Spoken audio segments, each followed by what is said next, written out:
o direito penal pode se valer, pode auxiliar no combate à pandemia de um lado, e o quanto, de outro lado, ele pode ter acesso a dados pessoais para esse fim, e o quanto esses dados podem ir para fins sanitários ou podem ir também para, por exemplo, investigações penais, atuações do Estado penal. Bom, passo a palavra, novamente agradecendo. Bom dia a todas, a todos. É uma alegria poder participar desse debate no IGP de altíssimo nível e, por celeridade, faço os cumprimentos a todos na pessoa do Dr. Pedro Ivo, que aqui nos faz o tratamento de presidente desse evento, mas faço questão de ressaltar a alegria de participar do debate com tão alto nível de debatedores, de conferencistas, e sobre um tema que é o tema da nossa realidade. Nós estamos vivendo o drama de não saber exatamente os limites do nosso acesso ao conhecimento e nem saber os limites do que pode o Estado fazer para acesso ao conhecimento. Dados são conhecimento. Dado é poder, porque como conhecimento é poder. E naturalmente isso acaba levando a uma sedução enorme por mais poder, podendo chegar a abusos. Isso é preocupante especialmente na área penal, porque aqui acabamos discutindo o bem maior da vida, a liberdade. E se já nos preocupamos com o acesso aos nossos dados para fins de controles financeiros, tributários, administrativos, imaginem o uso desviado desses dados para a responsabilização criminal. E é esse o enfoque que temos hoje em discussão. Já que, como fonte de conhecimento, o acesso a dados gera poder e gera naturalmente riscos, nós precisamos nos preparar para conter este poder. O poder sem controle leva ao abuso. Precisamos nos preocupar com isso. A Lei Geral de Proteção de Dados, infelizmente, ainda não está em vigor. Mas temos já nela vários critérios muito interessantes de limites, inclusive de controles. Com a instalação da Autoridade Nacional, que também ainda não tivemos, não tem essa lei a pretensão de abarcar limites e controles para a área penal. Inclusive, estamos com nossos debatedores, doutora Jaqueline e doutora Laura, aqui também discutindo esse aspecto de dados na segurança pública para um futuro projeto de lei, e a Câmara dos Deputados tem interesse nessa proposição, justamente para que também tenhamos limites e controles na área penal. Já temos, de outro lado, lei, medida provisória, normas administrativas que fazem, especialmente nessa época da pandemia, uma permissão de acesso mais amplo aos dados pelo poder público. Ou seja, já começamos a nos preocupar pelos riscos de responsabilização criminal com base num acesso ilimitado e descontrolado dos dados pessoais. A Lei 13.979, de 2020, já traz medidas para enfrentamento ao coronavírus, que é uma necessidade, permitindo compartilhamento de dados para evitar a propagação.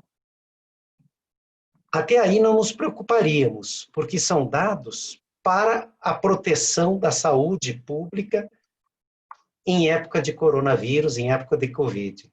De novo, o problema é o limite, o problema é o controle. Temos já a realização de atos pelo mundo, de localização de pessoas por celulares, geolocalização, medição de temperatura corporal de modo impositivo, compartilhamento de histórico de saúde de pessoas, internação e isolamento compulsórios, que passam a ser medidas mais fortes ainda. Enfim, estamos vendo uma atuação estatal mais forte para uma melhor proteção da sociedade, mas já invadindo direitos individuais, de locomoção, de privacidade, e sem autorização dos titulares destas informações colhidas, sem qualquer controle de destino, de prazo, de formas de repasse desses dados. Isso preocupa quando nós vemos uma realidade que o próprio Código de Processo Penal agora traz formalmente a cadeia de custódia das provas, com detalhamento enorme, prevendo para provas físicas, onde o controle já naturalmente é mais fácil, mas mesmo para provas físicas, uma necessidade detalhada de especificar quem apreendeu, quem teve acesso, quem abriu, guardar lacres abertos do recipiente dentro para que se possa acompanhar que houve uma integralidade nessa prova. Prova eletrônica, nós não temos previsão. Temos uma ISO que trata a respeito, mas não é impositiva, não é coercitiva. E quando vemos essa abrangência de dados colhida em prol da saúde pública, surge naturalmente o medo do abuso. E é um medo que me parece, com o máximo respeito, justificável pela nossa história. Nós temos, historicamente, no processo penal e no direito penal, a proliferação das provas eficientes. Escuta telefônica surgiu para crimes apenados com reclusão.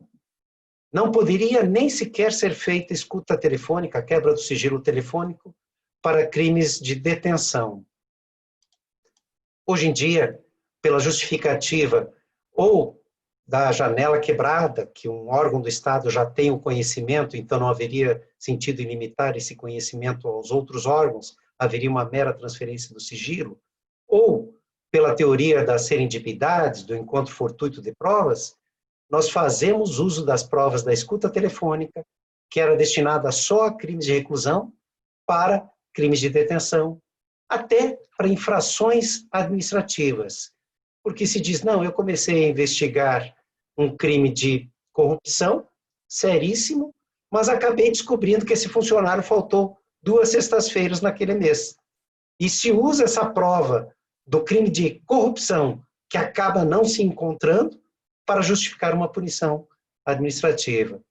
Esse é um exemplo de uma prova excepcionalíssima, até pela lei, a lei prevendo que seria uma prova subsidiária, uma prova para crimes gravíssimos, um exemplo de como as ferramentas eficientes, como o conhecimento seduz e leva ao abuso. Hoje nós temos escutas telefônicas em fase inicial da investigação, com uma mera justificativa mais argumentativa de que essa prova é necessária. Hoje nós temos as escutas telefônicas talvez como uma das principais fontes de investigação da prova no processo penal. Colaboração premiada, o mesmo. Colaboração surgiu para que nós beneficiássemos o motorista, a secretária do grupo criminoso, não para beneficiar o capo da máfia. E é o que estamos vendo. Eu chego a ver, e estamos num evento aqui mais até voltado a advogados, embora tenhamos, é claro, participação de toda a comunidade jurídica, mas eu lembro de um exemplo do nosso presidente da OAB-DF, do Délio Lins e Silva, que comentava de um processo em que, se eu não estou errando o número, mas de 4 réus, 3 tinham feito colaboração premiada. Que inversão do sistema é essa? Virou plea bargain? Virou uma forma de diminuir pena pela confissão, pela colaboração? E cada vez mais vemos colaboração premiada. Este é o medo. Aquilo que é eficiente, aquilo que gera bons resultados na persecução penal, tende a proliferar, tende a se transformar até em medidas quase que abusivas. Por isso essa preocupação. Estamos vivendo, sim, uma época em que é necessário o conhecimento. Eu tinha preparado uma abordagem maior, mas pelo tempo vou limitar. Temos pela lei, permitido o conhecimento necessário, sim, para podermos gerir a crise do coronavírus. Conhecimento é importantíssimo para a gestão, é necessário para a gestão. Mas volto a dizer, se não tivermos limites, se não tivermos quem controle esses limites, há uma enorme chance de abusos podem já estar acontecendo. É natural a determinadas funções, a determinado exercício profissional, o conhecimento. Por isso, já nos acostumamos com sigilo profissional na advocacia, na área médica, psicologia. São áreas em que, para o desempenho da função, é necessário o conhecimento. E aquele que vai precisar desse atendimento profissional confia no segredo a ser preservado. A mesma situação temos agora com o controle sanitário, com os dados na pandemia. É necessário conhecer para gerir, mas aquele que conhece fica, por esta razão, vinculado tão fortemente a esse sigilo, que, por exemplo, no Código de Processo Penal, não poderá depor como testemunha sobre os fatos que soube em razão do sigilo profissional. É a chamada testemunha proibida de depor. Vejam que grau fortíssimo que o legislador estabeleceu. E pratica crime, previsto no artigo 325 do Código Penal, se revelar esse sigilo. Isto se não constituir crime mais grave, porque temos em leis especiais também tratamentos de criminalização de quem revele sigilos mais específicos, como na área financeira. Essa necessidade profissional precisa, como estou ressaltando, de limites e controles. E até vou entrar numa seara um pouco perigosa, já pedindo vênias a todas as instâncias do poder, mas esses limites e controles precisam acontecer em todas as instâncias do poder. É no executivo, é no legislativo e é no judiciário. Não basta limites e controles apenas em uma ou algumas dessas áreas. Estamos agora, por exemplo, no debate, e a felicidade até de encontrar os colegas da comissão, mas estamos no debate de uma lei de proteção de dados na segurança pública. Não adianta apenas fazermos uma lei que traga critérios, que traga limites, até que estabeleça controles administrativos, se isso não vier a ser implementado no executivo, se não se criar a autoridade para isso, se não se criarem mecanismos de controle. E até vou além. Não adianta criarmos esta lei se o próprio judiciário continuar com essa tendência legitimadora do excesso. É uma tendência que, infelizmente, acontece sim no processo penal.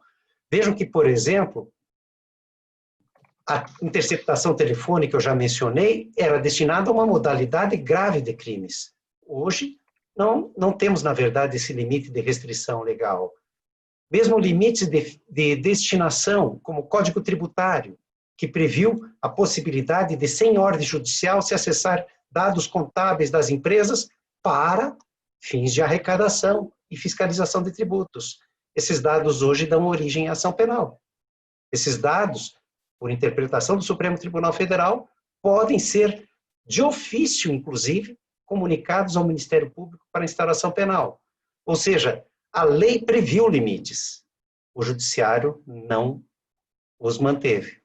Então, precisamos, sim, que esses limites e controles sejam definidos em lei, que ainda não temos na área da segurança pública.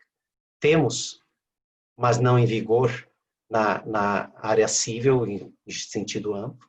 É preciso que o executivo implemente esses limites e estabeleça faticamente, concretamente, esses controles. E é preciso que o judiciário estabeleça também o respeito a esses limites da privacidade. As teorias de limitação têm tido difícil aplicação na jurisprudência, especialmente na jurisprudência brasileira. Não trabalhamos com esferas de privacidade, teoria alemã. Temos dificuldade até de estabelecer um núcleo essencial de intimidade. E, em princípio, tudo que surge como conhecimento está sendo usado para fins penais.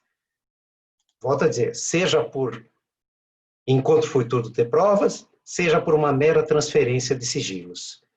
Ou seja, A lei precisa criar esses limites, o executivo precisa implementá-los, mas precisamos também uma evolução para que o judiciário também compreenda que esses limites fixados pelo legislador, ou estabelecidos até pela doutrina, são limites de garantia. E como garantia representam um mínimo indispensável. Não se pode admitir excessos, ainda que aparentemente e proporcionalmente pequenos, porque esses excessos aparentemente pequenos tendem a proliferar. E o melhor exemplo de respeito a limites, eu acho que talvez seja o único atualmente, que eu lembre, é o da prova ilícita.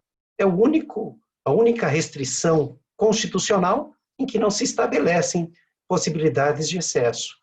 Ainda que mínima a ilicitude, ainda que máxima a eficiência, no Brasil não admitimos, eu sei que Estados Unidos, Europa pensa diferente, mas no Brasil não admitimos proporcionalidade para a validação dessas provas. Talvez isso seja perigoso em termos de direito constitucional, estabelecermos princípios como quase absolutos, mas quando tratamos de intimidade, é preciso haver algum limite. É preciso haver respeito a uma determinada quantidade ou qualidade, melhor dizendo, qualidade de informações que realmente não possam justificar o interesse social no seu conhecimento. É preciso, então, essa atuação das três instituições de poder. Nós temos, atualmente, movimentos que já podem trazer preocupação quanto ao uso desse conhecimento. Nós temos uma tendência, pelo menos nas notícias da imprensa que surgem, uma tendência de admitir dolo de transmissão de doença em pessoas que desrespeitam as recomendações, não, desculpe, as ordens sanitárias. Pode ser até que aconteça esse dolo, sim, mas isso não pode ser presumido. No processo, o dolo tem que ser provado como ônus da acusação. Nós temos uma tendência de ameaçar prisões, ameaçar multa, ameaçar, enfim, com um direito sancionatório em sentido amplo, não só penal, por condutas ainda passíveis de discussão, se enquadráveis ou não, como desrespeito às ordens sanitárias. Isso já é um perigo agora, já é um perigo neste momento de pandemia, mas é um perigo ainda maior para o futuro, porque com essa natural tendência do poder levar ao abuso, se não tivermos limites e controles, há uma possibilidade do que hoje é uma presunção apenas para atos iniciais de um isolamento, de uma punição pecuniária, gerar influência para o próprio direito penal, de termos presunção de dolo, de termos presunção de culpa.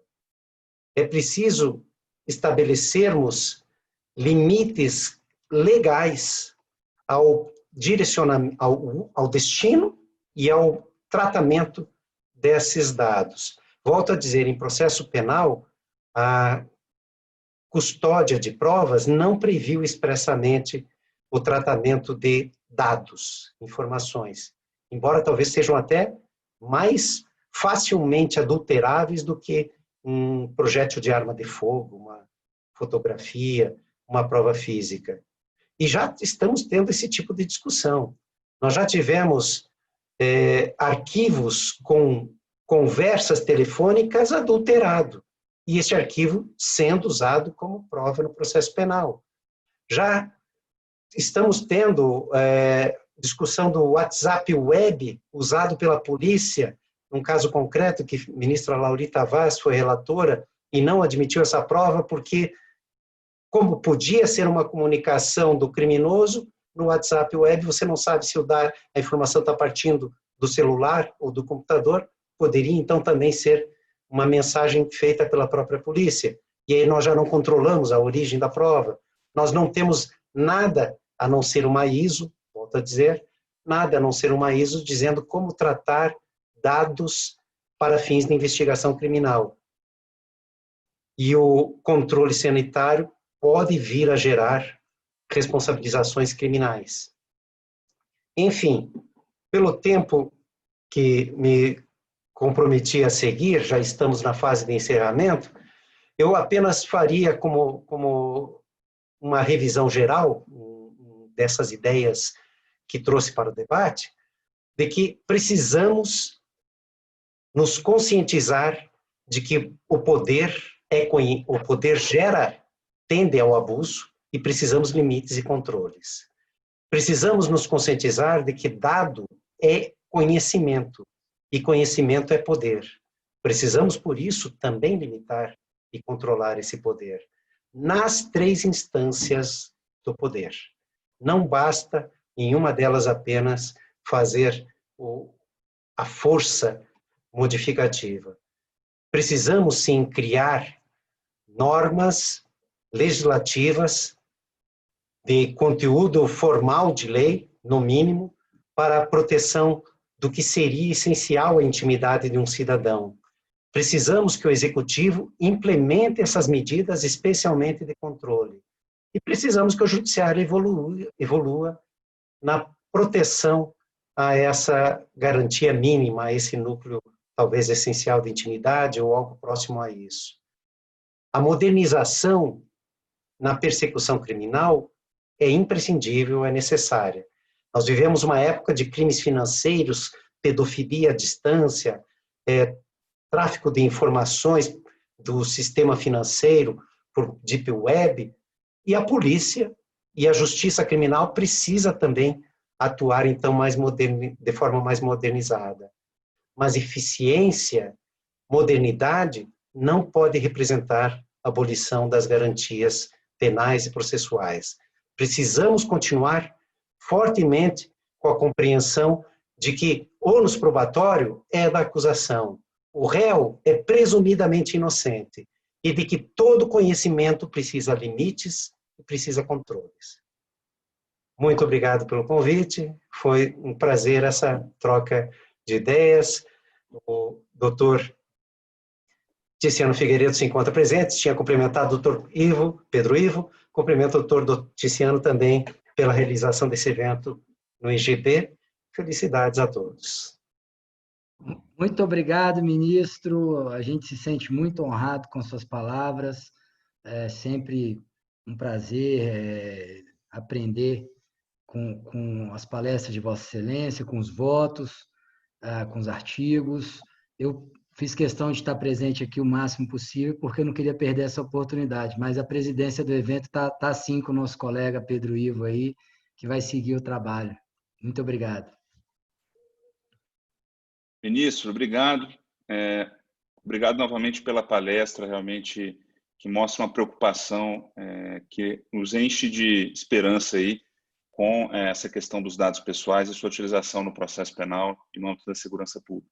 E, de fato, a gente colhe também, não só da palestra, mas o próprio precedente que se iniciou no STJ com o voto de Vossa Excelência, na questão, por exemplo, do acesso a celulares em caso de flagrante, né? E que, na minha opinião, na minha modesta opinião, representa, assim, talvez um dos primeiros precedentes de cortes superiores que olha a prova penal sob um olhar mais moderno, sob o ângulo dos dados pessoais, né? Na linha aí de precedentes internacionais. E no que se refere especificamente à questão da pandemia, eu vou fazer só 2 breves considerações, e uma delas eu espero que o senhor possa responder. O que me chamou a atenção na palestra que o senhor acabou de dar? Em primeiro lugar, nem tudo, essa pandemia ela é muito grave, ela atinge o direito de saúde, atinge o direito, atinge a vida de pessoas, ela tem um potencial enorme e ela é um desafio de gerações, né? A chanceler da Alemanha falou que é o maior desafio desde a Segunda Guerra. Então, sem entrar nesse mérito, o que a gente nota é o seguinte: há países que têm legislações e ordenamentos jurídicos mais repressivos, que poderiam não ser entendidos como Estado democráticos de direito, e que talvez até por isso, e esse é um paradoxo ruim, consigam lidar melhor com a pandemia, porque já tem sistemas de controle de dados, sistemas de controle de cidadãos mais implementados, né? De outro lado, há países que são menos invasivos e que não tiveram, digamos assim, uma forma tão rápida de lidar com a pandemia. Isso eu estou falando de uma forma geral, naturalmente, sem entrar nos detalhes aí de cada país foi mais competente ou menos competente, ou mais, quer dizer, ou fez escolhas erradas. Estou falando no macro. E, de fato, quer dizer, até pelo ângulo do princípio da proporcionalidade, se a gente entende que a pandemia é um mal de tal modo grave, a gente teria que entender, de certa forma, que é possível, para poder se evitá-la, para poder se combatê-la, atos também bastante invasivos. Quer dizer, seria uma lógica superficialmente, eu diria assim. Por outro lado, há um núcleo essencial de direitos que não pode ser atingido sob nenhuma hipótese, né? Então, a gente fica numa situação assim, qual o custo dos nossos direitos individuais, qual o custo da nossa privacidade, qual o custo de ter nossos dados protegidos. A gente os leva tão a sério que a gente até corre o risco de ter uma resposta ineficiente numa situação dessa, né? Então, é o primeiro aspecto que me chama a atenção e que eu não vejo nenhum mal nesse tipo de pensamento. É uma escolha de que cada sociedade tem que fazer. A gente vê a Suécia, que está sendo muito criticada, mas ela decidiu não mudar o modo de vida e não mudar restrições a direitos para enfrentar essa pandemia. Está sendo muito criticada por isso, né? Esse é o primeiro aspecto que eu coloco. Então, se de um lado a gente teria que ter medidas de gravidade grande para enfrentar a pandemia, que é um problema de gerações, de outro lado há um núcleo ali de direitos que a gente não quer tolerar que sejam invadidos, né? E aí eu vou ao ponto que eu esperaria uma resposta do senhor. A questão do princípio da finalidade que está na Lei Geral de Proteção de Dados, que infelizmente não está em vigor ainda para lidar com essas questões. O que a gente notou ao longo de toda essa evolução, sobretudo na persecução penal dos crimes econômicos, no âmbito da Operação Lava Jato? Que houve uma série de compartilhamentos de dados, sobretudo em celulares, sobretudo em nuvens e em microcomputadores, mas que todos eles têm, digamos assim, uma mesma matriz, são dados em sistemas de informação, né, sistemas informáticos. E a partir desses dados, essas investigações elas se desdobravam, iriam se eternizando e atingindo determinados alvos. A gente notava até, isso é uma percepção dos advogados, eu já compartilhei com alguns colegas que também já compartilharam comigo, que algumas investigações elas se iniciavam com o objetivo estratégico de atingir um celular, de atingir uma nuvem de dados. Ela começava aparentemente pouco ambiciosa, mas aí assim que ela atingia aquela nuvem de dados, ela decolava, digamos assim.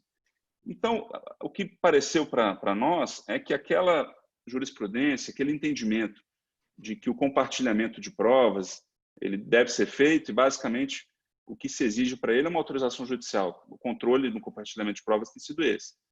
Ele deve ser feito, ou por exemplo, se um meio de prova, como a interceptação telefônica, só pode ser deferido para investigar crimes punidos com reclusão, você não poderia utilizar, por exemplo, a prova em um crime punido com detenção.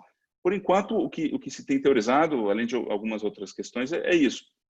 Agora, vem a Lei Geral de Proteção de Dados, toda essa disciplina da proteção de dados com o princípio da finalidade. Me parece, e aí é uma pergunta que eu faço, o senhor considera que esse princípio da finalidade, que vem de outra área do direito, ele não é um bom influxo na área penal para limitar o compartilhamento ilimitado de dados no âmbito de investigações? Perfeito, doutor Pedro. O senhor traz uma preocupação importantíssima, porque essa fase atual da nossa jurisprudência é perigosíssima pelo risco do direcionamento da persecução criminal, de nós deixarmos de perseguir fatos criminosos para passar a perseguirmos pessoas. E isso não pode acontecer. Volta e meia nós temos esse tipo de preocupação que o senhor até relatou. Começam a fazer uma investigação criminal contra o motorista do governador e pedem a quebra de sigilo. E aí você fica na dúvida se realmente queriam investigar o motorista do governador ou investigar o governador. Começa uma quebra de sigilos muito grande, chegamos a ter quebra de sigilo, às vezes, de 100 pessoas, um absurdo. E no meio está lá o telefone do advogado. Isso não é sempre teórico, eu vi acontecer. Estava lá o nome, o telefone pessoal e do escritório de 2 advogados. E acabou se achando um crime, mas porque se direcionou o processo contra a pessoa. Socialmente pode ficar uma impressão, não, mas é bom. É bom porque quem pratica crime tem que ser punido. O risco é a perseguição pessoal, da perseguição pessoal, é a motivação. Se eu pudesse perseguir para que todos nós tivéssemos descoberto todos os nossos crimes, até seria socialmente aceitável, mas jamais isso acontecerá. Então, quando não se tem essa finalidade respeitada da lei, nós corremos um seríssimo risco de quem detém o poder investigatório direcionar as persecuções contra queira, pessoas, partidos políticos, a pretexto de proteção da sociedade, do interesse público. E isso atualmente está acontecendo. Nós precisamos evoluir. Até hoje, não conheço nenhum caso em que a limitação da lei tenha sido respeitada como impossível de ultrapassar pela jurisprudência. Dei o exemplo de direito tributário até, era para fazer a fiscalização de tributos, só. Agora está movendo crimes, sem provocação sequer da polícia, no Ministério Público. Nós temos aqui, na lei das medidas de controle na pandemia, a destinação para esse fim, para evitar o contágio. Mas já tivemos processo por desobediência. Aí pode pensar, não, mas é desobediência para fazer com que cumpram a lei de controle das medidas e evitem a pandemia. Olha, espero estar errado, mas eu acho que nós vamos ter muitos até talvez não, mas vários processos por atos da pandemia que não tenham a finalidade de evitar a propagação da doença. O que podemos fazer? Volto a dizer, é cada esfera de poder fazer o seu papel. No legislativo, a lei tem que ser muito clara quanto à restrição de finalidade. Não é apenas dizer, como temos na do coronavírus, é destinada a tal fim, mas dizer não poderá, como também temos em norma aqui acho que na medida provisória, que a doutora Laura até fez um brilhante artigo, acho que, se não me engano, lá está, não poderá ser usada para outros fins, senão esse. Mais claro, é o que pode fazer o legislativo, mais claro que isso é difícil. O executivo, respeitar esses limites. Não pretender transferência de sigilo.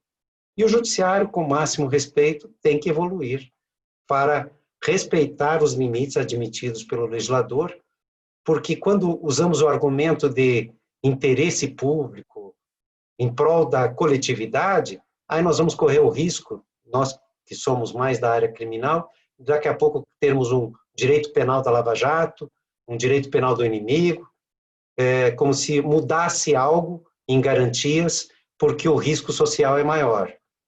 Nós temos as garantias processuais, as garantias constitucionais, justamente para quem desrespeita a lei. É aí que eu tenho que verificar se realmente existe democracia. É estabelecer garantias para quem quer me ferir, para quem quer me matar, para quem quer me atacar, me trazer uma doença. Porque trazer garantias a quem é meu amigo, aí não se estabelece grau de democracia. Mas o doutor Pedro tem toda razão, a finalidade é a grande preocupação. Obrigado, ministro. Então, a partir de agora, eu passo a palavra à minha colega Laura para fazer suas considerações. Em seguida, a gente volta aí com mais algumas ponderações. Obrigado. Obrigada, Pedro e Tiziano, pelo convite, por estar aqui hoje. Queria cumprimentar aqui o ministro Onef pela brilhante palestra. Foi realmente fantástico a forma que o senhor conectou aspectos teóricos tão sofisticados com exemplos práticos de muito fácil compreensão. Então, acho que foi muito interessante. E eu vou tentar já me conectar também um pouco aqui à sua palestra. Cumprimento também a Jaqueline, aí amiga de longa data, colega de longa data nesse tema, e também ao Gabriel Fonseca. E dizer que, na verdade, é um grande prazer estar aqui com vários dos membros da Comissão de Proteção de Dados nessa área de segurança pública da Câmara dos Deputados, e que a gente sabe que temos um grande desafio aí pela frente para trabalhar esse tema, para produzir um anteprojeto de lei sobre um tema tão complexo, como o ministro Neff aqui já colocou. Eu vou fazer também uma fala breve, dividir ela basicamente em 3 partes. A primeira é para falar um pouco do uso de dados fora da esfera penal, especialmente esse uso de dados que a gente tem feito para o enfrentamento à pandemia. O segundo, quais são as especificidades quando a gente trata já de dados pessoais para investigação criminal ou para finalidade de segurança pública.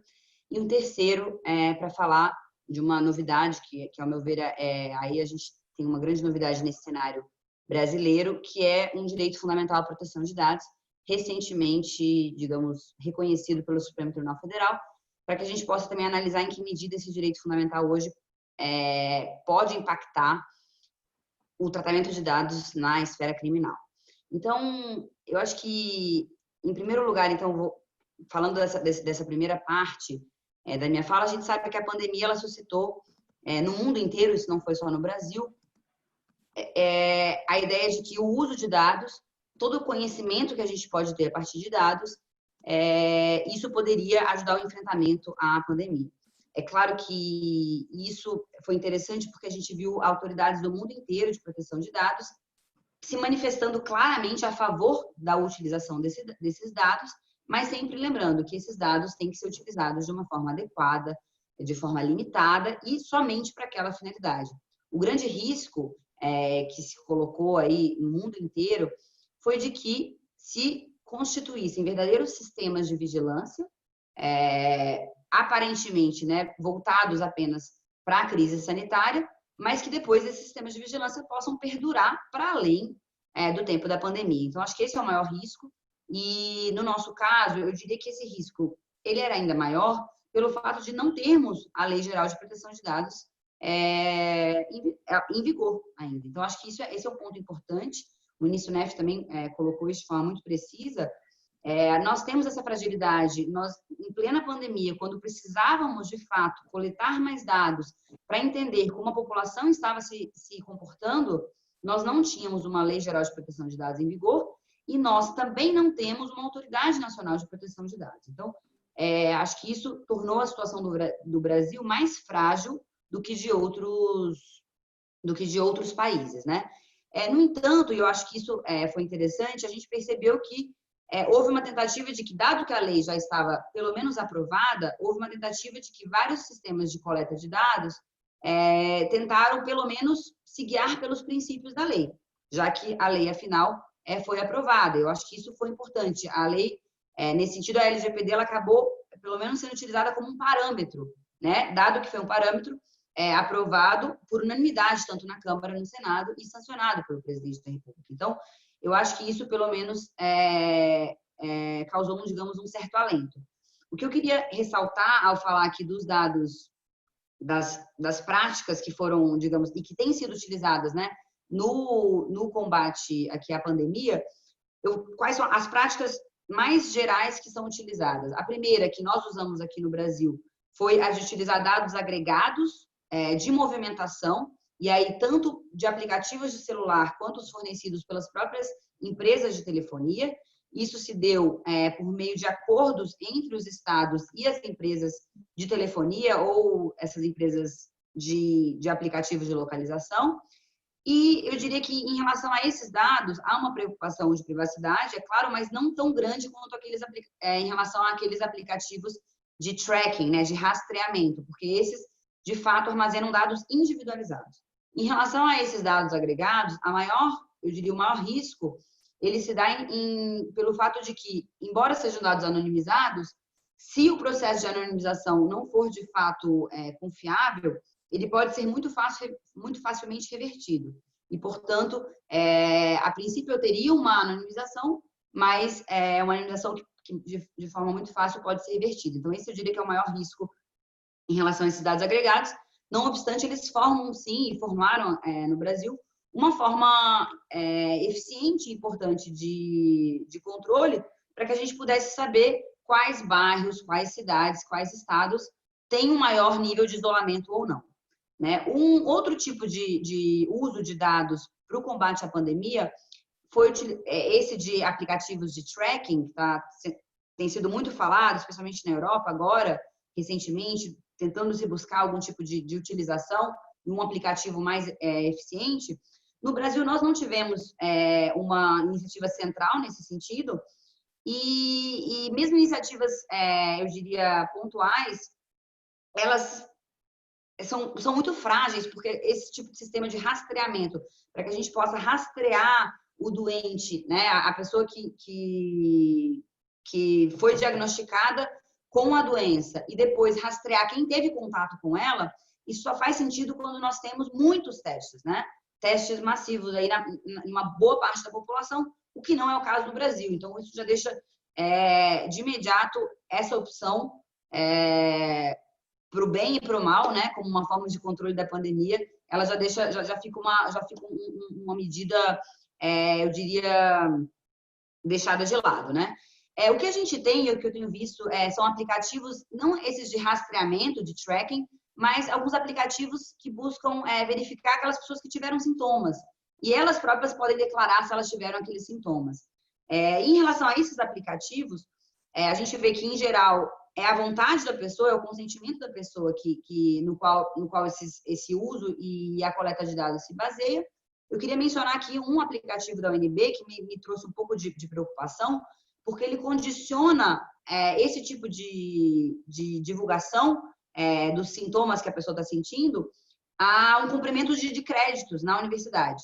Então, sempre vale a pena pensar se o consentimento, com base na Lei Geral de Proteção de Dados, ele tem que ser livre, né? Em que medida, que tipo de condição eu posso impor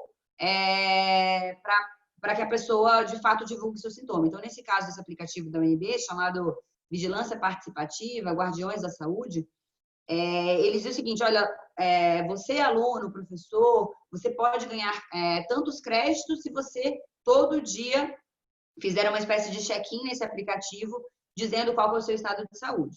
Me preocupou um pouco essa abordagem, primeiro porque não me pareceram que os riscos e a informação estava tão clara para o estudante sobre os efeitos que esse rastreamento diário pode ter, né, na vida dessa pessoa. Também não ficou claro se esses dados podem ser depois eventualmente compartilhados, qual que é a segurança desse aplicativo. E a minha maior preocupação é, de fato, avaliar qual que é a liberdade mesmo da pessoa ao fazer isso, se ela não tem toda a clareza, né? Quando a gente fala de um consentimento livre e informado, a ideia de que ela precisa ter clareza também sobre do que ela está dispondo. Então, eu diria que esse é um mapa muito breve dos usos que se tem feito para o enfrentamento da pandemia. E é claro que, como eu comentei, a nossa fragilidade maior é o fato de não termos a Lei Geral de Proteção de Dados, embora ela traga, claro, parâmetros e princípios muito claros para isso. E aqui eu queria fazer uma lembrança de que todos esses dados, todos esses usos que eu comentei agora, eles estão, sim, sob a égide da Lei Geral de Proteção de Dados, sobre os princípios gerais da Lei Geral de Proteção de Dados, porque eu vi algumas pessoas falando, olha, sempre que for para o combate à pandemia, se for para a questão da vigilância sanitária, se for para a questão de controle sanitário, então também se excluiria a Lei Geral de Proteção de Dados. Eu escutei um pouco esse tipo de exclusão, como se o artigo 4º da Lei Geral de Proteção de Dados, que exclui a aplicação da lei, especialmente para a segurança pública, defesa nacional, segurança do Estado e atividades de investigação e repressão de infrações penais, como se isso excluísse também o tratamento de dados para questões sanitárias. E isso não é correto. Então, era só para fazer essa distinção. Todos os usos de dados que comentei aqui, sejam esses dados agregados para verificação do isolamento, sejam esses tipos de rastreamento que estão começando, né, de sintomas ou de testes, que estão começando a aparecer, todos eles estão, sim, sob a égide da Lei Geral de Proteção de Dados e não se encontram, digamos, na exceção da sua aplicação. Então, eu queria só fazer destacar esse ponto, que eu acho que isso é importante. E aí a gente chega, então, para as questões penais, né? Seja quando a Lei Geral de Proteção de Dados, no seu artigo 4º, exclui a aplicação da Lei Geral de Proteção de Dados para repressão, investigação criminal e para a segurança pública, eu acho que aqui vale a pena comentar, eu acho que o ministro Neff também já mencionou isso. Essa foi, inclusive, a razão da criação da comissão da Câmara dos Deputados, da qual o ministro Neff, né, é presidente, e eu sou relatora, exatamente a ideia de que, bom, se a Lei Geral de Proteção de Dados não regula essas situações, nós precisamos regular essas situações em uma lei específica, na linha do que a própria LGPD determina. Então, e por que específica? Porque nós sabemos que, se a proteção de dados, de uma forma geral, é vista como um balanceamento entre, né, de uma forma geral, um balanceamento entre os direitos e interesses envolvidos de todas as partes que tratam dados e daquele titular dos dados, quando a gente está falando de uma investigação criminal, esse balanceamento ele é muito delicado. Porque, por um lado, nós estamos falando da liberdade da pessoa, né, que está em jogo, e, por outro, do interesse também da sociedade na investigação daquele crime, na busca da verdade. Então, é por isso que muitos regimes de proteção de dados optaram por estabelecer uma legislação específica, e foi o que aconteceu também no Brasil. Pensando um pouco em quais são esses critérios, quais são as especificidades dessa área criminal, eu achei muito preciso as definições aqui, muito interessante os comentários aqui do ministro Neff, quando ele colocou alguns problemas que me parecem muito relevantes, de fato, para a área criminal, e eu vou mencioná-los aqui. Essa ideia de que, muitas vezes, ainda que a própria lei determine, né, que somente você pode utilizar aquele tipo de prova para determinado tipo de crime, você acaba utilizando isso para um outro tipo de investigação administrativa ou que tem apenas né, sujeito apenas à detenção. Achei isso muito interessante. A ideia da questão do núcleo essencial. Existe um núcleo essencial? Existe algo que não possa, de forma alguma, ser violado? Acho que isso também é um ponto muito relevante para a gente avaliar. E eu vou até, inclusive, em seguida, citar uma decisão da Corte Constitucional Alemã, quando ela fala do direito à garantia da confidencialidade e da integridade dos sistemas informáticos.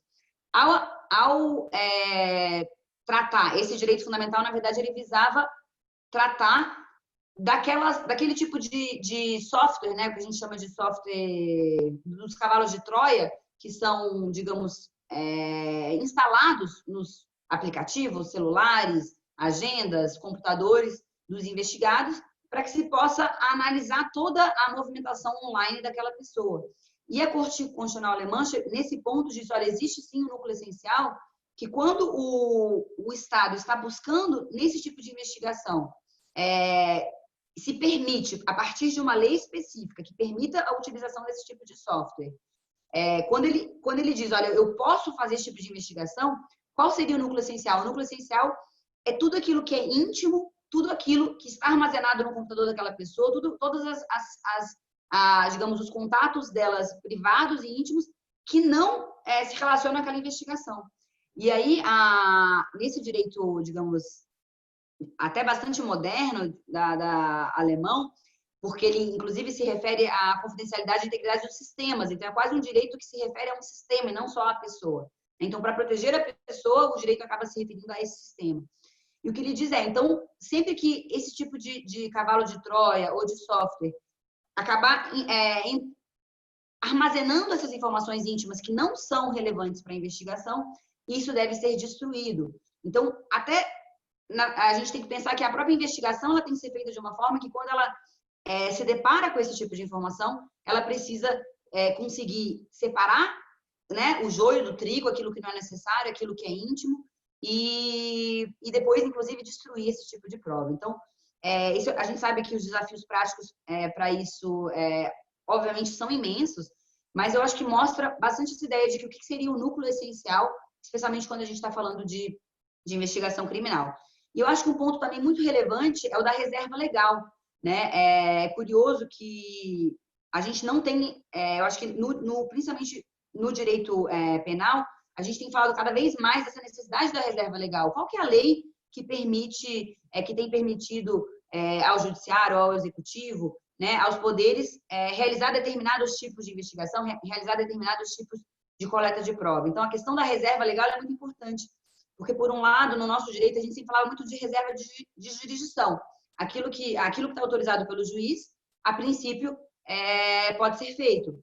Mas acho que uma outra perspectiva interessante e importante é a ideia de que, antes da autorização do juiz, eu preciso, inclusive, dessa autorização legal, que o legislador autorize e determinados tipos de uso de dados, determinados tipos de coleta, e, especialmente, eu diria que esse tipo de garantia e esse tipo de reserva é ainda mais relevante quanto maior for a intervenção nesse direito do titular. Então, aqui me parecem ser alguns pontos interessantes para a gente pensar quando falamos de tratamento de dados pessoais na investigação criminal. E aqui me permitam já chegar, então, à última parte da minha fala, e que eu acho que vai, inclusive, impactar, ministro, bastante também nos trabalhos, né, da Comissão de Proteção de Dados, que foi essa decisão muito recente do Supremo Tribunal Federal sobre a ideia de que existe, sim, um direito fundamental à proteção de dados pessoais amparado no nosso ordenamento. Isso me parece importante, e eu vou relembrar aqui muito rapidamente em que contexto se deu essa decisão do Supremo. Isso é interessante que isso também se deu agora no contexto de pandemia. Foi quando o IBGE, eu diria que ainda no começo, né, razoavelmente no começo do processo aqui da pandemia, o IBGE informou e começou a pedir para as empresas de telefonia os dados de todos os consumidores, de todos os clientes das telefônicas. Os dados tanto dos celulares quanto dos telefones fixos. Isso sob o argumento de que ele não poderia fazer aquelas pesquisas do IBGE, especialmente PNAD e outras, se ele não tivesse o telefone, porque as pesquisas presenciais estavam suspensas. E o que foi interessante nesse caso é que uma medida provisória, a 954, foi editada, e foi exatamente ela que foi objeto de 5 ADINs no Supremo Tribunal Federal.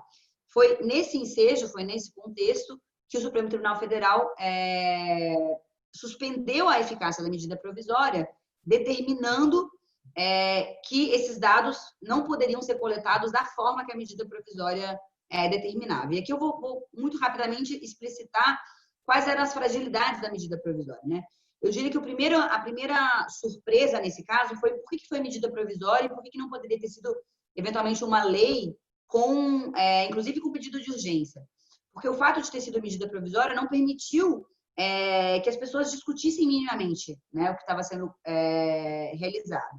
A medida provisória ela também causava um estranhamento pelo fato de que o prazo era muito rápido. Então, ela dizia, em 3 dias, o IBGE tem que fazer essa regulamentação dessa coleta, e em 7 dias, contado da regulamentação do IBGE, as telefônicas eram obrigadas a repassar os dados dos 140 milhões de brasileiros referentes a nome, endereço, telefone celular e telefone fixo.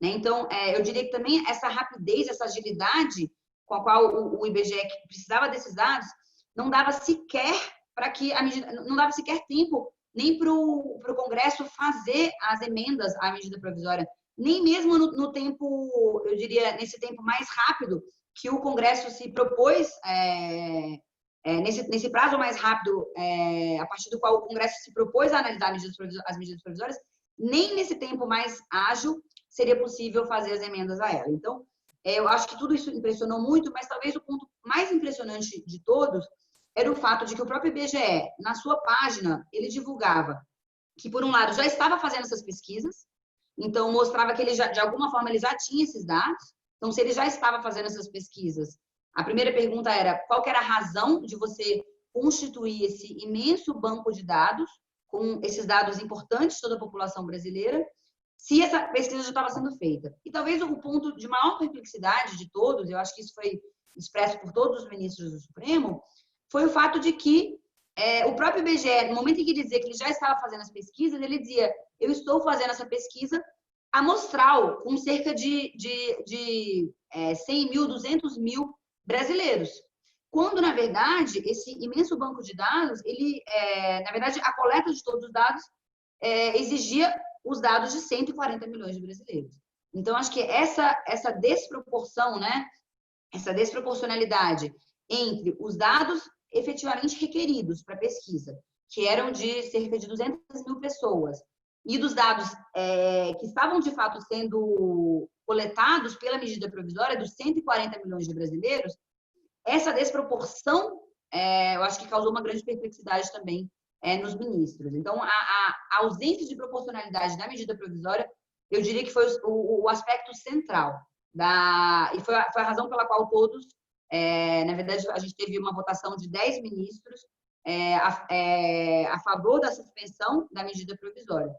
E outro ponto também que foi muito interessante, que foi citado, e eu acho que também tem muito a ver com o nosso tema aqui, os ministros disseram, olha, essa medida provisória, a pretexto de enfrentar a pandemia, ela não coloca com clareza por que esses dados estão sendo coletados nesse momento, qual é a finalidade específica da utilização. Então, a ideia da finalidade, que a pergunta também é colocada pelo Pedro, que é algo muito caro também no processo penal, isso foi colocado, e eu diria que, inclusive, hoje ele é um princípio, de alguma forma, constitucionalizado, né? Porque o Supremo, com muita clareza, disse, olha, se essa medida provisória não tem uma finalidade específica, dizia apenas assim, para a produção estatística oficial, e você não tinha, então, eu diria, quando você não tem essa finalidade específica, você não tem sequer a possibilidade de avaliar também com clareza a proporcionalidade da medida. Acho que isso é interessante. E a necessidade dela. Então, o teste de proporcionalidade, ele fica fragilizado se a gente não sabe qual que é a finalidade específica para a qual aqueles dados estão sendo coletados. Então, isso também foi um ponto que a ministra Rosa Weber, que era relatora desse processo, colocou com muita clareza. E já sumarizando tudo isso, a gente viu com muita clareza nos votos dos ministros que os dados pessoais hoje têm uma tutela, portanto, constitucional. E dá para se extrair, então, dessa votação, um direito fundamental autônomo relacionado à proteção de dados pessoais do nosso ordenamento. O que seria esse direito fundamental autônomo? E aqui me parece que a gente faz dois saltos relevantes, né? O primeiro deles é a ideia de que a nossa Constituição não protege apenas os dados relativos ao sigilo de comunicação, conforme o 5º 12, né? E ela também não protege apenas os dados íntimos, né? Conforme o 5º 10. Mas ela protege os dados pessoais de uma forma geral, ou seja, dados que se refiram a uma pessoa e que possam identificá-la merecem uma proteção constitucional. Esse me parece que é um salto relevante em termos de proteção constitucional. E outro aqui, que me permita colocar como uma reflexão, inclusive porque mencionado pelo ministro Neff, e também um assunto que eu já pude tratar algumas vezes também com a doutora Jaqueline, é essa ideia da transferência do sigilo, que foi muito bem colocada pelo ministro. Será que essa jurisprudência ela é compatível com essa ideia de que eu transfiro um sigilo para uma outra autoridade que vai transferir, e que eu não tenho uma quebra de sigilo nesse momento, já que eu tenho essa transferência? Então, eu coloco aqui mais como uma pergunta, mas eu confesso que eu não sei se é possível a gente pensar nesse direito fundamental autônomo à proteção de dados. Não me parece que ele seja compatível com essa interpretação, né, da transferência do sigilo. Mas eu também, como é uma jurisprudência ainda muito recente, eu coloco isso aqui mais como mais para reflexão de fato, do que propriamente como uma constatação, né? O que eu, agora já encerrando então, já partindo agora para o encerramento, me parece que essa decisão ela é muito, muito relevante por isso, porque ela amplia, de alguma forma, o âmbito de proteção do direito. A gente não está mais falando só da proteção de dados íntimos, nem está falando apenas da proteção da comunicação por si só, mas a gente tem os dados pessoais tutelados constitucionalmente.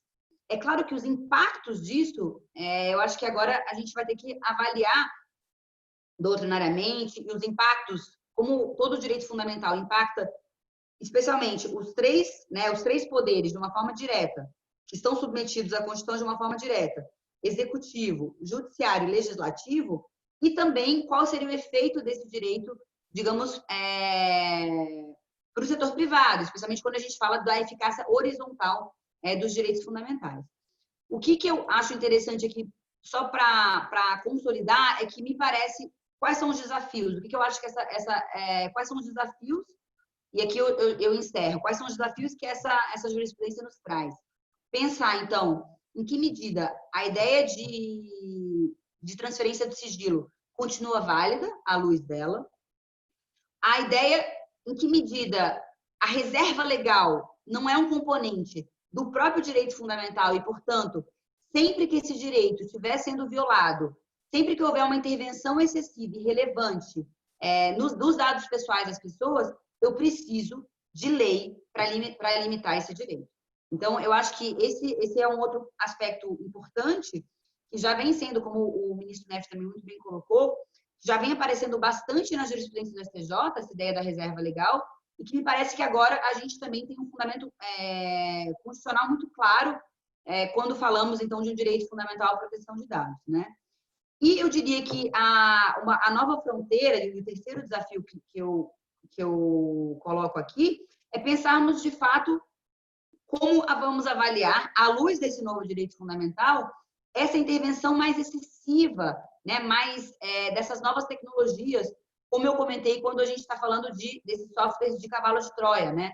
É interessante que na Alemanha, quando eu mencionei esse novo direito que foi forjado em 2008, é interessante que a Corte Constitucional Alemã entendeu que o direito à autodeterminação informativa ele não era suficiente para cobrir tamanha intervenção na esfera privada, porque ela dizia, olha, a pessoa não tem nenhum controle quando todos os dados dela, quando todos os movimentos dela online estão sendo rastreados sem qualquer conhecimento. Então, eu acho que esse tipo de investigação, e aqui também como mencionado pelo ministro Neff, né, nessa ideia do espelhamento do WhatsApp, todas essas novas tecnologias trazem, claro, uma intervenção ainda maior. Me parece que um grande desafio é avaliar qual é o impacto também dessa decisão para a investigação e avaliando aí o impacto em relação à coleta de dados e o uso desses dados relacionados a essa nova tecnologia. Então, com isso, eu encerro aqui a fala. Agradeço imensamente o convite feito pelo IGP, de estar também numa mesa tão ilustre como essa de hoje. Me coloco à disposição também para eventuais perguntas. Muito obrigada. Obrigado, Laura. Palestra excelente. Realmente você fez um overview completo aí sobre o tema no período da pandemia. E então vou passar rapidamente a palavra aqui para o Gabriel Fonseca para fazer suas ponderações, para em seguida a gente ouvir a doutora Jaqueline. Obrigado mais uma vez. Gabriel, a palavra está contigo. Bom dia, boa tarde, né? Obrigado pelo convite aí, UGP, parabéns aos palestrantes aqui, doutora Jaqueline e doutora Laura, ministro Neff. Então, eu pego um gancho bem breve quanto à última parte do que a professora Laura acabou de falar, até pela experiência, o contato de estar lá, né? Então, uma das grandes avanços das decisões do STF quanto a esse ponto era justamente a questão de a exceção poder se postergar para tempos futuros, porque, e vai um pouco na linha do que a professora Laura falou, né, que apesar da MP ter boas intenções no sentido justamente do combate à pandemia que todos nós estamos vivendo, a grande preocupação era quais seriam os efeitos posteriores dele, eventualmente compartilhamentos. E um ponto que a professora Laura até já escreveu em artigo, mas foi mencionado também na decisão, era que o próprio relatório de impacto ele seria feito depois, né? Isso era algo que preocupava bastante. Então, as medidas de segurança para poder tratar algo que era tão sensível e tão complexo. Então, como uma ponderação e a pergunta à professora Laura, né, e depois para a doutora Jaqueline, vai passar a palavra para ela, a ponderação e a pergunta que eu teria para a professora Laura seria se acredita que esse direito fundamental à proteção de dados, né, ele também se esprairia para o campo penal, ou se seria algo mais na linha, ou se a senhora, né, acha que seria preciso evoluir a jurisprudência nesse sentido, como mencionou no caso alemão, né, porque eu acho que é algo muito interessante e vários casos nós temos visto que podem chegar ao STF, não só ao STF, mas ao STJ e ao Judiciário como um todo. Então, essa é uma grande preocupação de evoluir, né? A jurisprudência evoluir junto com os desafios e também com as especificidades da área, porque nós sabemos que tanto a LGPD, agora a comissão está sendo elaborada na área da segurança pública justamente pelas especificidades que essa área tem. Então, o que acha em relação a essa evolução jurisprudencial e a esse direito fundamental reconhecido pelo STF, quais seriam os seus efeitos, se aplicaria à área penal, enfim. Excelente, Gabriel. Obrigada pela pergunta. Eu acho que a resposta é bastante direta. Com certeza, esse direito fundamental se aplica também à esfera penal, né? Não houve nenhum tipo de limitação. Então, quando falamos que os dados pessoais eles são protegidos em nível constitucional, eles também, eu diria que essa mesma proteção se aplica para o direito penal. Claro que o grande desafio, e me parece que isso é o que a gente vai ter que trabalhar jurisprudencialmente, doutrinariamente, quais são os limites desse direito fundamental, né? Essa é sempre a grande questão. E é claro que você pode trabalhar com limites diferentes para diferentes áreas. Então, eu posso dizer, olha, quando eu estou investigando crimes, os limites são esses. Quando eu estou investigando, quando eu estou em outras áreas, eu tenho diferentes limites. Então, até também escrevi recentemente sobre isso, me parece que as limitações desse direito é que precisamos avaliar e eu diria, estender e fazer uma maior reflexão sobre isso. Lembrando que, especialmente na área penal, me parece que sempre quando a gente estiver falando de limitação, como o bem jurídico é muito valioso, me parece que a reserva legal é um pressuposto para que a gente possa limitar esse direito. Então, eu posso ter uma limitação, sim, mas essa limitação ela precisa estar, de alguma forma, prevista em lei. Por quê? Porque o bem jurídico protegido ele é muito valioso, né? Então, eu acho que a pergunta ela é muito boa, ela se aplica, sem dúvida nenhuma, a todas as esferas, mas o que a gente tem que avaliar, então, é como é que vai se dar esses limites a esse direito e se ele precisa ser feito, na minha opinião, eu entendo que sempre que houver uma intervenção relevante nos direitos, ele precisa ser feito por meio dessa reserva legal. Obrigado, Laura. Vou passar, então, a palavra agora à doutora Jaqueline Abreu. E aí, Gabriel, depois a gente faz mais algumas perguntinhas para ela e para os demais participantes. Doutora Jaqueline, a palavra está contigo. Agradeço desde já a sua presença e a oportunidade de nos brindar aqui com a sua palestra.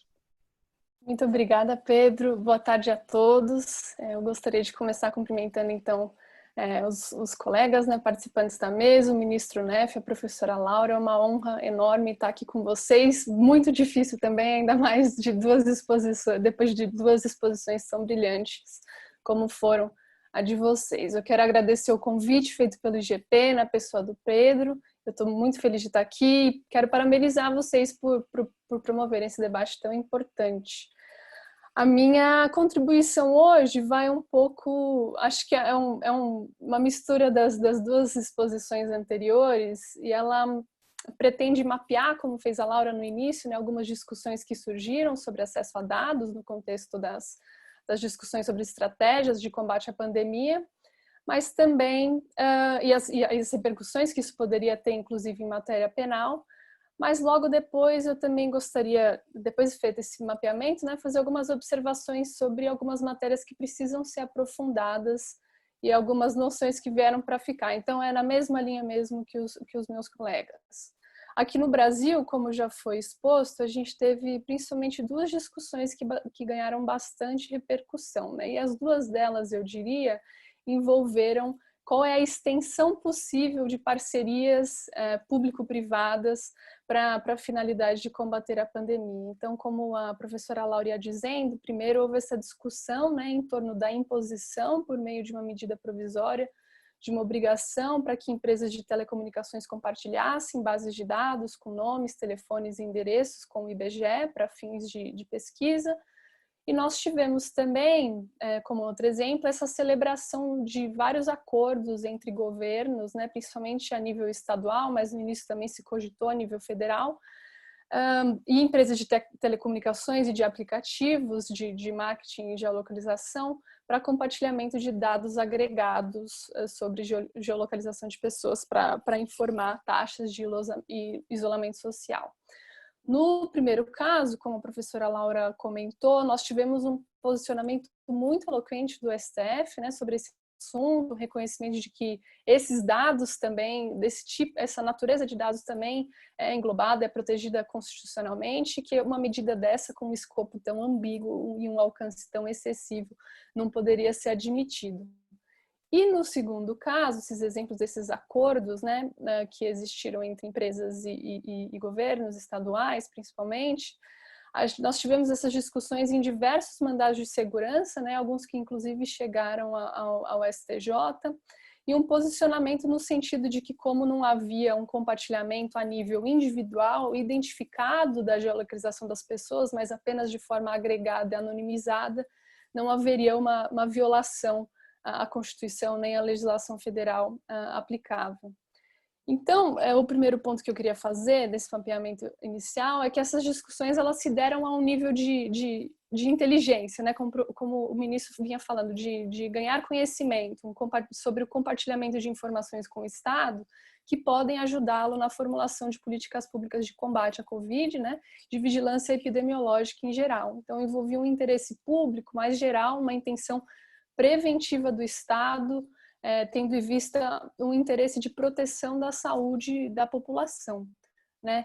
Em outros países no mundo, como a Laura comentou, nós tivemos também uma discussão bastante rica sobre aplicativos de contact tracing, de rastreamento de contato, de notificação da exposição, mas isso acabou não chegando com muita força aqui no Brasil. Ingressando particularmente na esfera da persecução criminal e ainda continuando esse mapeamento, as questões que se colocaram foram bem diferentes, né? E aqui a gente não está mais falando desse interesse, dessas medidas preventivas, mas efetivamente de apurações concretas de envolvimento em crimes sobre pessoas individualizadas, quanto a práticas de conduta que pudessem configurar eventualmente uma infração à medida sanitária preventiva, artigo 2008 do Código Penal, um crime de perigo para a vida ou para a saúde de outrem, lesão corporal, o ministro também falou em crime de desobediência, esses processos nesse sentido também surgiram. Nessa área, pelo menos o que nós tivemos, ou pelo menos o que ganhou repercussão midiática, né, foram exemplos muito mais localizados, né? Houve uma discussão bem localizada sobre, eventualmente, a possibilidade de uso de tornozeleiras eletrônicas para monitorar pessoas infectadas que quebrassem medidas de isolamento social. Acho que esse caso surgiu de uma decisão muito pontual que existiu em Campo Grande, em que o juiz, segundo consta como uma última tentativa, decretou a prisão domiciliar de uma mulher que estava infectada e seguia saindo de casa. E uma outra discussão paralela é a da possibilidade de você exigir, de obrigar que uma pessoa faça e divulgue o resultado do seu teste do Covid, em um contexto que isso pode servir para incriminar essa pessoa, né? Eu acho que nós chegamos a tangenciar essa discussão quando o jornal Estado de São Paulo buscou na Justiça o acesso aos resultados dos exames de Covid-19 do presidente, sobretudo porque ele vinha mantendo contato físico com pessoas e ainda participando de situações que geravam aglomeração. E é claro que a discussão lá era bem mais na chave de acesso à informação, às prerrogativas de liberdade de imprensa, né, e o interesse público em torno dessa informação e o direito à privacidade do presidente, mas a gente pode pensar em abstrato nessa questão também, né, sobre a possibilidade de você obrigar que pessoas produzam provas que possam comprometê-las criminalmente, né? Bem, feito esse mapeamento inicial, então, dessas discussões, eu vou passar agora para as observações que eu entendo pertinentes e muitas delas já surgiram aqui nas 2 exposições anteriores, mas eu acho que vale retomá-las aqui porque elas são efetivamente bem relevantes e eu espero trazer, trazer uma nova luz, e não ficar só num repeteco.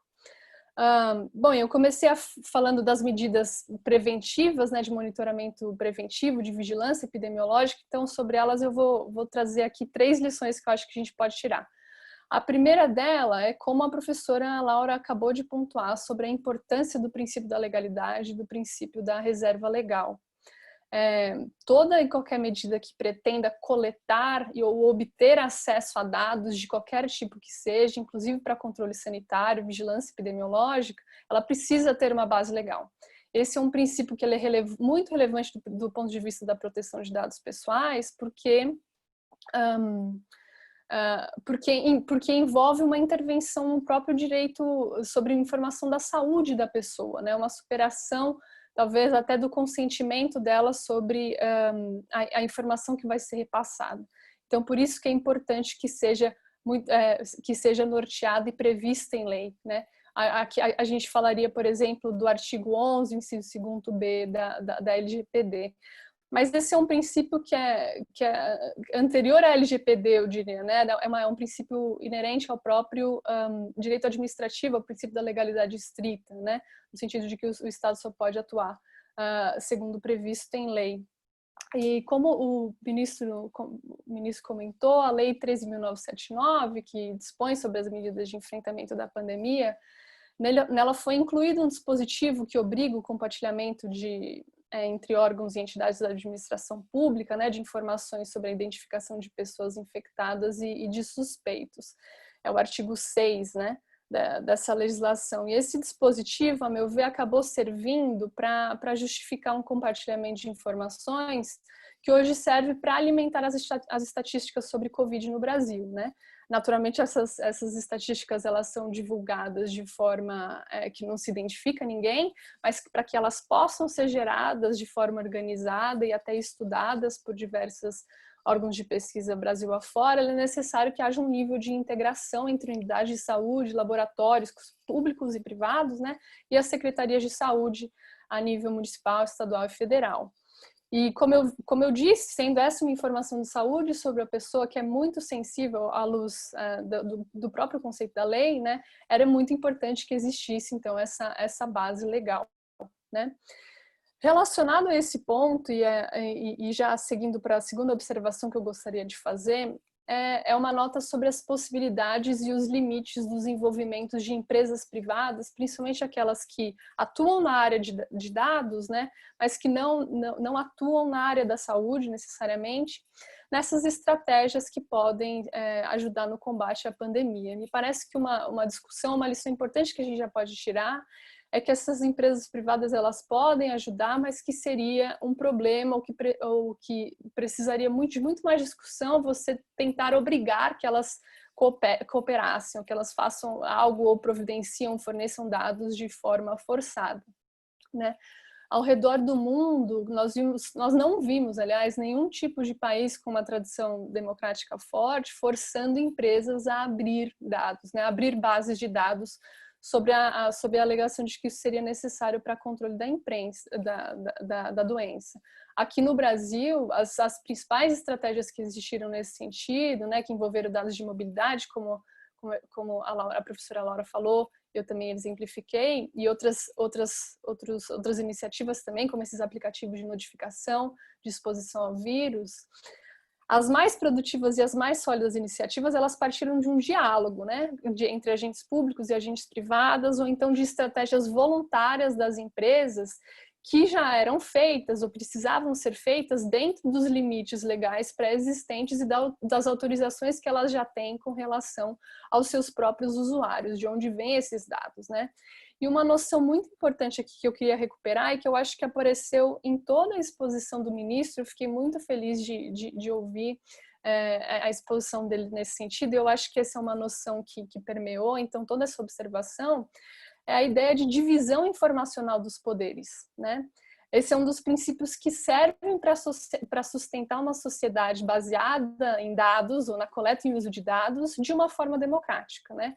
o que cada entidade pode fazer com os dados se circunscreve à finalidade da sua coleta e à competência, né, que essa entidade tem. Isso vale dentro do governo, mas também pode falar, e pode valer também quando a gente está falando de fluxo de dados entre agentes públicos e privados. E aqui, de novo, por isso que eu fiquei muito feliz, é uma noção muito forte, e essa observação do que o Pedro fez também na sua pergunta, é uma noção muito rica e muito fortemente ligada ao próprio princípio da finalidade, né? Então, não é porque existe um banco de dados hoje gerido por determinada empresa por uma finalidade comercial, ou que uma empresa tem uma estrutura para fazer determinada coisa, que naturalmente ou automaticamente a gente pode presumir que na pandemia isso será autorizada uma desvirtuação dessa finalidade para outros fins, né? O fato de que não existe um livre fluxo de dados entre diferentes agentes e diferentes setor público, setor privado e entre diferentes organismos do setor público é algo que é uma garantia democrática, né? É o que garante que não haverá essa usurpação, é uma medida de controle de abusos, né? Como o ministro vinha dizendo, o controle de riscos, e por isso que é tão importante. Nos serve, então, no final das contas, para que nós avancemos com a tecnologia, com a segurança de que a gente não está se tornando também um estado de vigilância em massa. E na medida em que as parcerias entre agentes públicos e privados são possíveis, de certa forma, para uso de dados, é claro que isso sempre tem que partir da própria previsão legal para que isso, da previsão dos usos com os usuários e as expectativas desses usuários quanto ao que será feito, mas também que seja feito de forma transparente, de forma temporária, que a gente falando de pandemia, que só acontecesse durante a pandemia, né? E tudo isso para que haja um mecanismo de supervisão, controle social, que nos protegeria da criação de um legado negativo, né? Essa foi a pergunta do Gabriel agora, nos protegeria de um legado negativo que a partir de uma concessão muito excepcional depois fosse estendida, mesmo quando esse período acabasse. Aqui no Brasil, infelizmente, muitos desses acordos que existiram, eles só foram abertos, só puderam ser discutidos um pouco mais em detalhe depois que houve judicialização dessa matéria, né? E isso, em outros países do mundo, seria completamente inconcebível. Desde logo, né, deveria haver transparência total sobre o acordo. Em outros países do mundo também iniciativas semelhantes passariam por uma autoridade competente de proteção de dados para validar se aquilo é possível ou não. Aqui, como a gente não tem esses mecanismos, infelizmente, gera-se uma ansiedade muito maior e até uma judicialização até sobre matérias que talvez não precisassem ou não merecessem tanto clamor ou tanta ansiedade sobre isso assim. Indo para a minha terceira observação, e agora entrando mais particularmente na área de garantias penais, o que eu diria é que o emprego de medidas preventivas de controle sanitário, que envolvem o uso de dados, elas não combinam bem, né, com repercussões penais. Isso já apareceu aqui hoje. E a razão básica disso, eu acho que permeou todos os nossos comentários, é que o direito penal é a última ratio, né? Só se deve recolher a ele efetivamente quando outras alternativas menos gravosas não estiverem disponíveis, né, para a proteção do determinado bem jurídico, né, aqui a saúde pública, sob a lógica de observância do princípio da intervenção mínima mesmo. E por isso que é chocante para muitos e para mim também, como já foi pontuado, que alguns países, principalmente aqueles que têm uma tradição talvez mais autoritária, transformam medidas de monitoramento em ferramentas já de execução de penas, quase que automaticamente, né?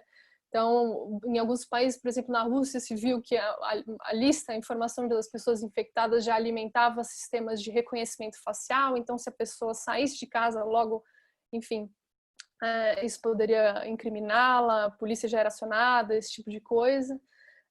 E me parece que essas medidas, então, que têm um grau de intrusão muito maior, ela nunca poderia ser utilizada por default, padrão, né? E porque isso poderia dar margem a muito mais abuso, a uma estigmatização e a alimentar um sentimento de insegurança e ainda deixar um legado bem perigoso depois da pandemia.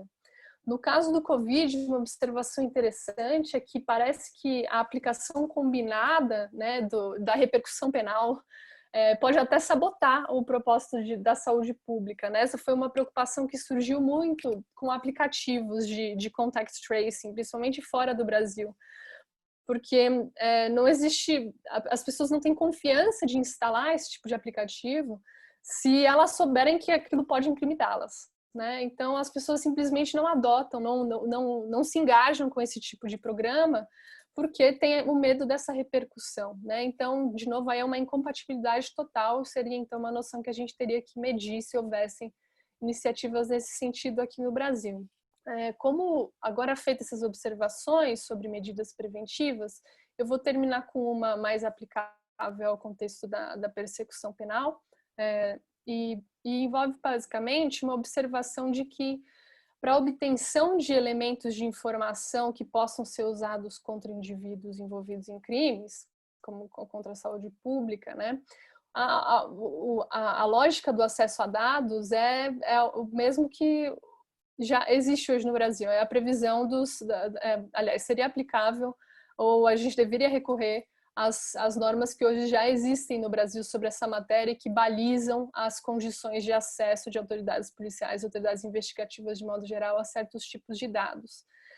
E aqui eu gostaria de destacar também a observação, infelizmente, e registrar que a minha frustração também como esse princípio da finalidade não é respeitado no Brasil, infelizmente não é levado a sério, como isso precisa ser mudado, que existem hoje principalmente muitas previsões de acesso a dados que elas estão previstas em legislações específicas, por exemplo, da lei das organizações criminosas, lei dos crimes de lavagem de dinheiro, mas infelizmente a partir dessas previsões nessas leis já se extrai ou se pretende extrair daí uma prerrogativa geral para qualquer investigação de qualquer tipo de crime.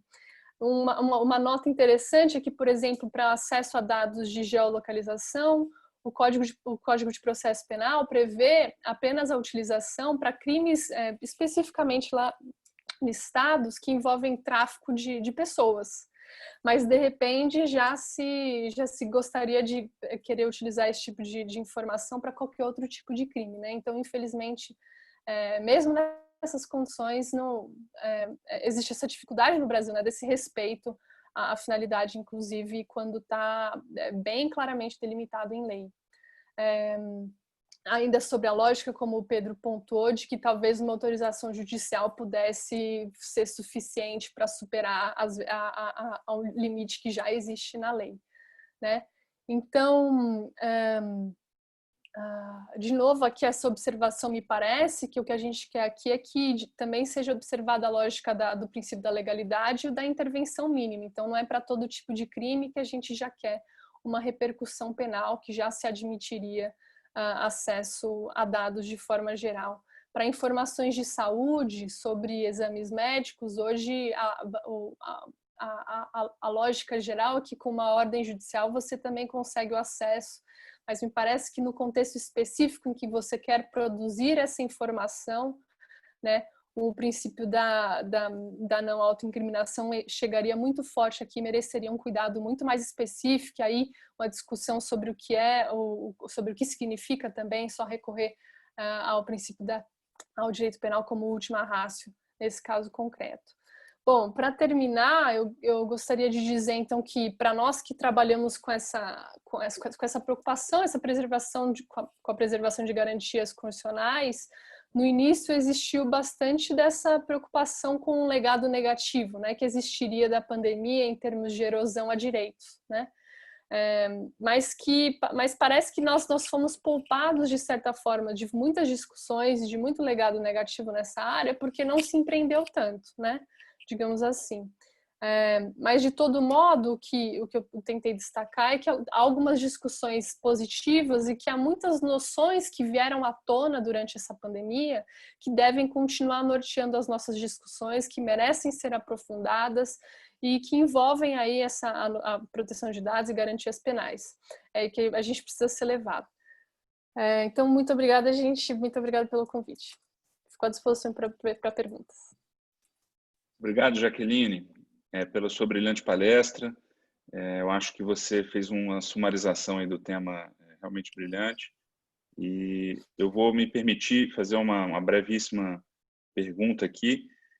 Nós passamos quando o ministro Neff ele fez as ponderações dele pelo acesso a questão do acesso a dados para fins de investigação de uma forma geral, do compartilhamento, a questão você tratou dessa questão sobre múltiplos aspectos, falou, por exemplo, das empresas que tratam de dados e como elas podem ou não ajudar, né?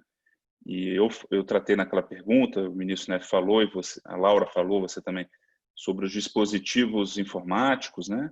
Quer dizer, que até tem um artigo do Internet Lab, do qual você faz parte, que fala que é o baú do tesouro, né? Que acho que é um artigo bem interessante, que são o baú do tesouro das investigações policiais, sobretudo essas de crime econômico.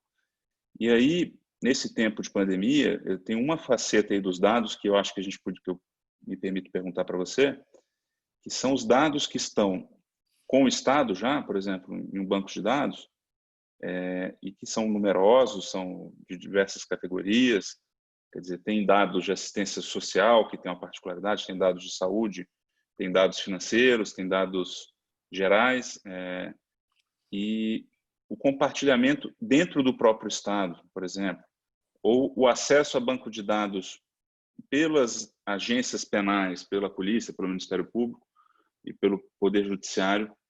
Tem dados, por exemplo, só voltando, dados do sistema penitenciário, que são dados que expõem muita intimidade, expõem relações familiares, expõem uma série de coisas.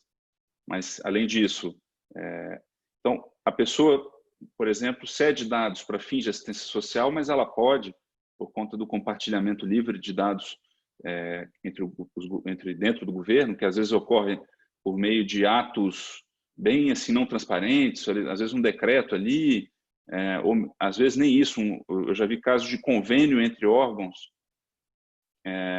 que às vezes merece uma publicação no Diário Oficial só do extrato, e ali você está tendo uma série de dados pessoais que estão migrando de um órgão do governo para outro, ou que estão fomentando bancos de dados poderosos que, por exemplo, podem estar acessíveis às agências penais. Então, a gente acaba burlando, sem perceber, o princípio da finalidade e acaba burlando, às vezes, até alguma regra de reserva de jurisdição por meio do acesso ao banco de dados. Então, eu queria, só para fechar esse ciclo, falando dos dados dispositivos informáticos, dados que estão em empresas privadas, te perguntar se você vê com preocupação a utilização em investigações de dados dos bancos de dados do Estado. Certo. Pedro, muito obrigada pela pergunta, é muito importante mesmo, e retoma diretamente essa noção do princípio da finalidade. Eu acho que tem uma agenda de pesquisa aqui no Brasil muito forte para ser feita sobre qual é o significado concreto, né, ou qual deveria ser o significado concreto dessa noção de divisão informacional de poderes para nortear os fluxos de dados entre diferentes órgãos estatais, né, e aí principalmente essa mudança entre um órgão, não sei, de controle fiscal ou de saúde ou de benefícios sociais para investigação criminal. Me parece que eu vejo com muita preocupação se interpretado isso como um fluxo muito facilitado, né?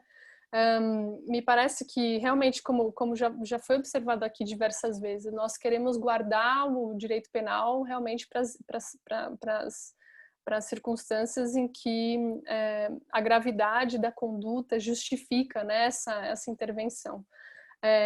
E eu faço uma nota aqui que, por exemplo, hoje essas previsões de busca de acesso a dados na Justiça Eleitoral ou em outras entidades do governo, elas existem de forma específica, de novo, na lei de lavagem de dinheiro e na lei de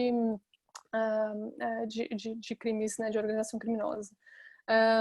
E em outras legislações, ou pelo menos a gente não vê nessa com tanta facilidade, mas talvez às vezes só de uma prerrogativa genérica de busca de informações, que a polícia ou a autoridade policial ela deve ser capaz de buscar informações, se extrai uma prerrogativa generalizada para qualquer tipo de informação.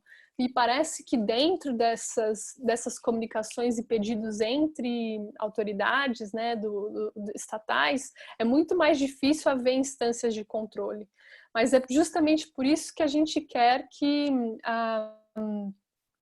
o setor público também se engaje e adote a LGPD e que existam também pessoas encarregadas, né, de proteção de dados para fazer esse tratamento desses pedidos, esse controle desses pedidos quando chegarem, para que também se traga à tona, né, essas discussões. Às vezes esses pedidos são recebidos, são simplesmente cumpridos e a gente nem sabe que essa discussão surgiu, né? Ou então só vai saber os advogados criminalistas atuando naquele caso, que é um caso em sigilo, e aí não chega para discussão fora daquele processo. Mas me parece, então, que a gente precisa desses mecanismos de supervisão, desses mecanismos de controle que vão começar a balizar esses fluxos, e a gente precisa, então, avançar com essa agenda de pesquisa bem própria sobre qual é o significado, então, dessa divisão informacional de poderes e que divisão que a gente quer dar. Então, talvez para determinados fluxos de informações entre determinadas entidades não precise haver um controle tão excessivo, ou efetivamente pode haver algum tipo de facilitação quando aquilo, por exemplo, beneficia a pessoa, né? Mas para extrair daí talvez repercussões penais, as balizas devam ser um pouco mais específicas e efetivamente previstas em leis e concretizadas. Acho que tem muita coisa para avançar e da gente aprofundar nesse debate. Obrigada. Eu que agradeço.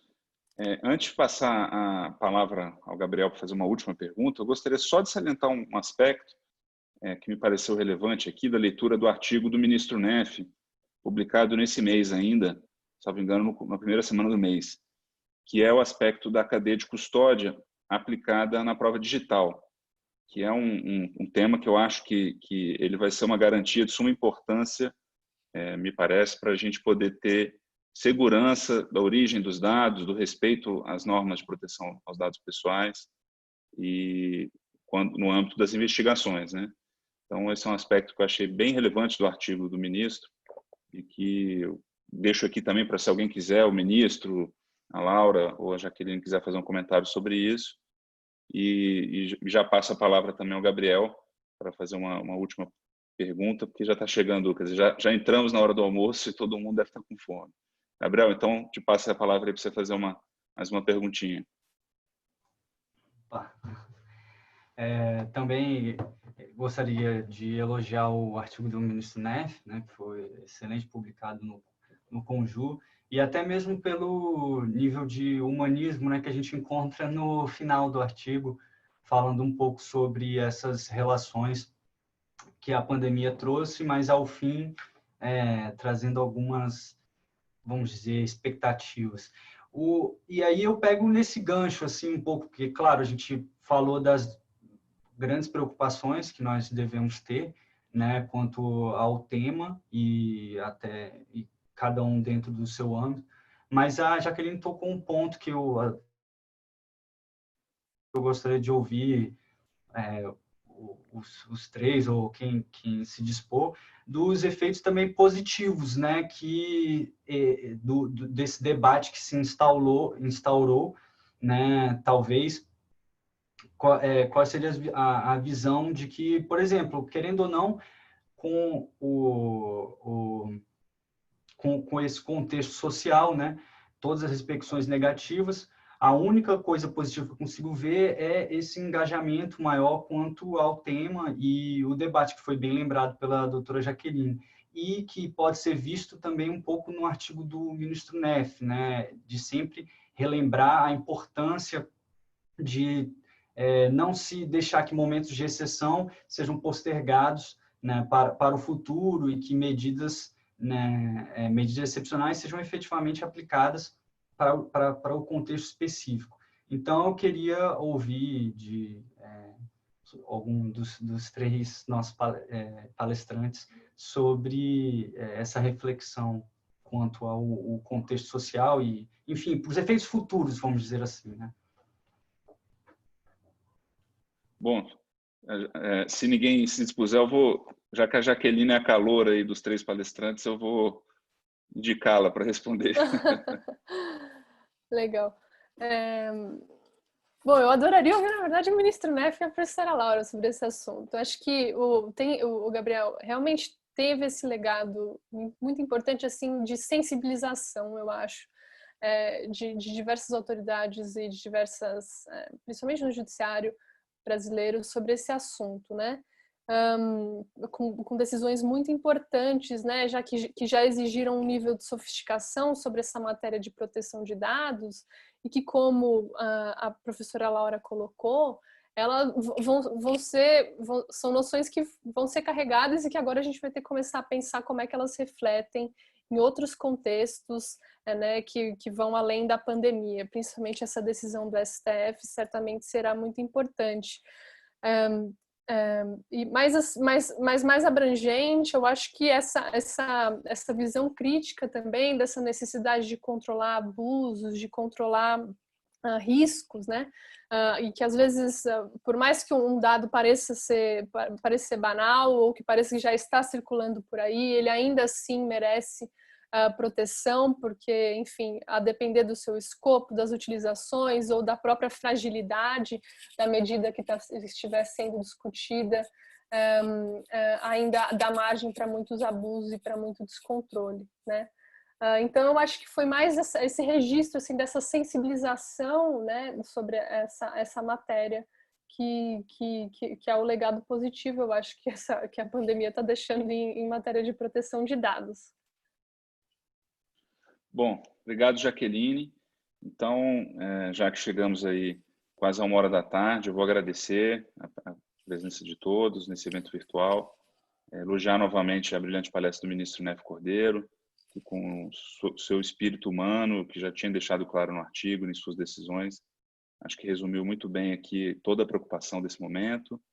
A palestra da professora Laura também, muito boa, acho que ela fez um overview aí principiológico muito importante, e também da Jaqueline, eu acho que foram realmente 3 palestras muito boas, o evento de enorme qualidade, pelo que agradeço a todos, penhoradamente aí em nome do IGP, e desejo a todos um ótimo dia, e torço para que a gente volte logo o trabalho da nossa comissão lá na Câmara, para que a gente possa retomar, porque realmente, aparentemente, uma das coisas que fica desse painel de hoje é que o tempo da pandemia ele está tendo uma importância nessa discussão. Então, eu acho que o retorno, tão logo a gente possa, as atividades, vai ser importante aí para os fins para qual ela foi instituída, para os quais ela foi instituída. Então é isso.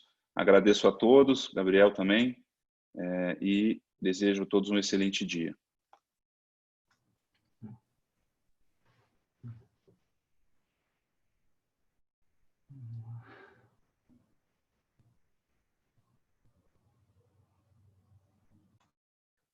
Abraço, doutor Gabriel. Até não tive a oportunidade de lhe cumprimentar antes. Prazer em revê-lo. Bom vê-lo também, ministro. Meu pai me deu a ordem, na verdade, para te mandar um abraço. O outro é ele. Grande abraço. Até mais. Um abraço, até mais.